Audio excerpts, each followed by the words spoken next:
Ito po, sabi rito, sa survey lang magaling si Sara Duterte. Fueled kasi yan ng fake news ng mga bayaran nilang trolls.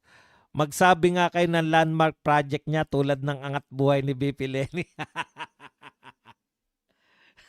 Tree planting lang daw ang nagawa ni BP Sara.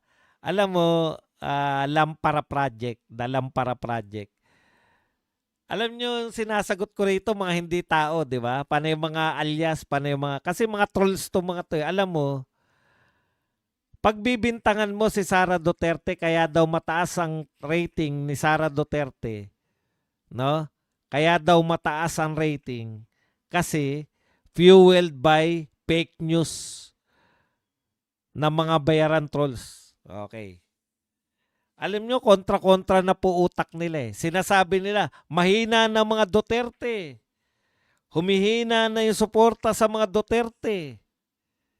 Duterte, mahina na. OFW, umaayaw na sa mga Duterte.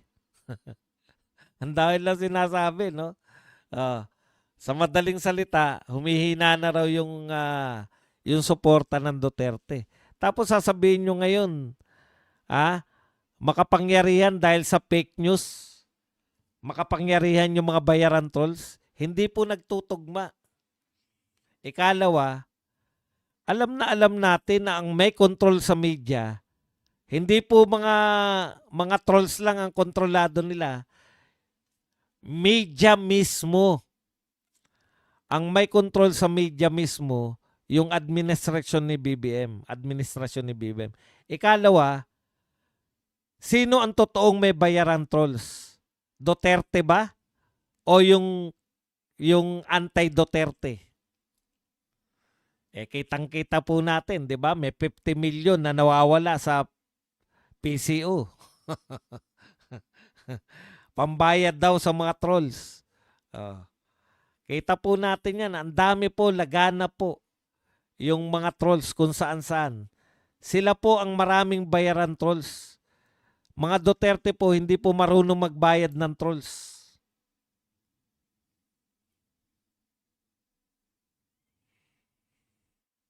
Kaya, tapos sasabihin mo, wala naman daw nagawa talaga si BP Sara. Ganito yan mga ungas. Si BP Sara, yung brand ni BP Sara, hindi lang niya dala yung sarili niya. Mamaya na tayo sa nagawa ni BP Sara.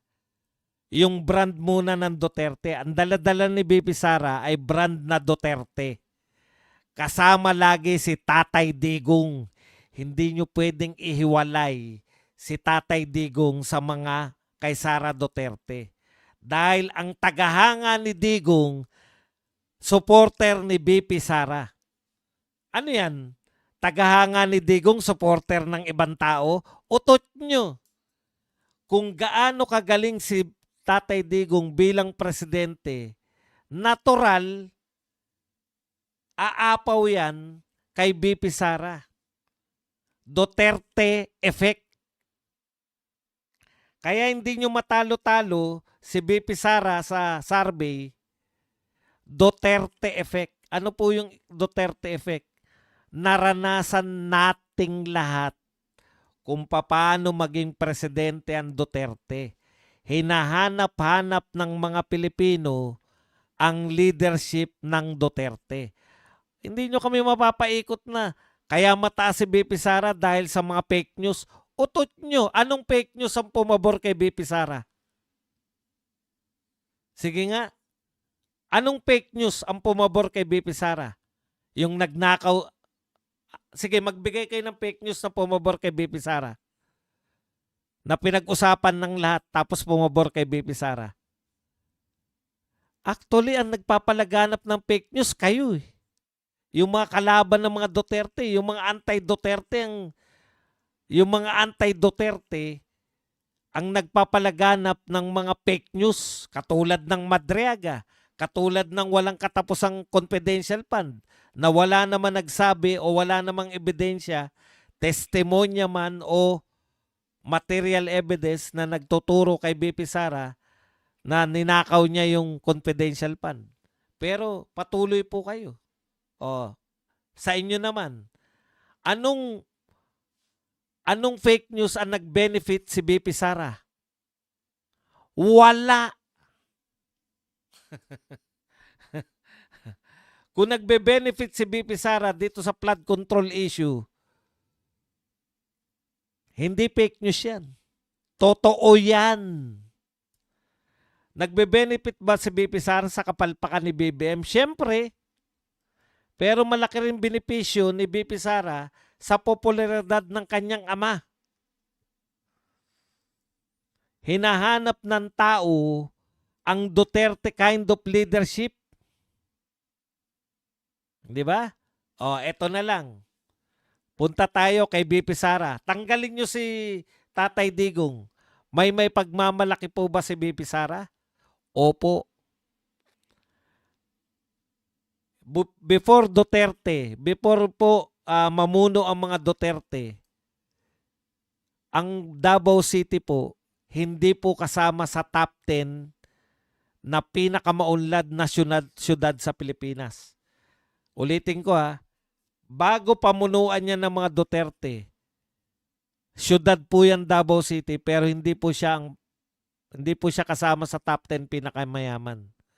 Sa panahon po ni BP Sara, naunti-unti po nila. Ang Davao City before, punong-puno ng krimen, laganap ang insurgency, maraming rebelde dyan, problema mga NPA. Sa panahon po ni BP Sara, insurgent-free ang Davao City. Sa panahon ni BP Sara, kasama na ang Davao City sa top 10 na pinakamaunlad na syudad sa Pilipinas. Kahilera siya ng mga Quezon City, Makati. Nakuha nyo? Walang nagawa si BP Sara? Angat buhay? Yung angat buhay ang walang nagawa. Tinatapat nyo na naman si Leni Robredo. Mahabag na kayo kay Leni Robredo. Sa bagay, tatakbo yan si Leni. Kahit talunan yan, tatakbo. Bakit? Alam nyo na. Sa Pilipinas, ang natatalong politiko, nagkakamal ng mga donasyon. Nako po. Mayroon akong kakilala, takbo lang ng takbo, talo ng talo, tuwan-tuwa pa rin. Wala nagawa si BP Sara. Ano yun? Kusa lang. Pero it took them how many years? Dekada. No?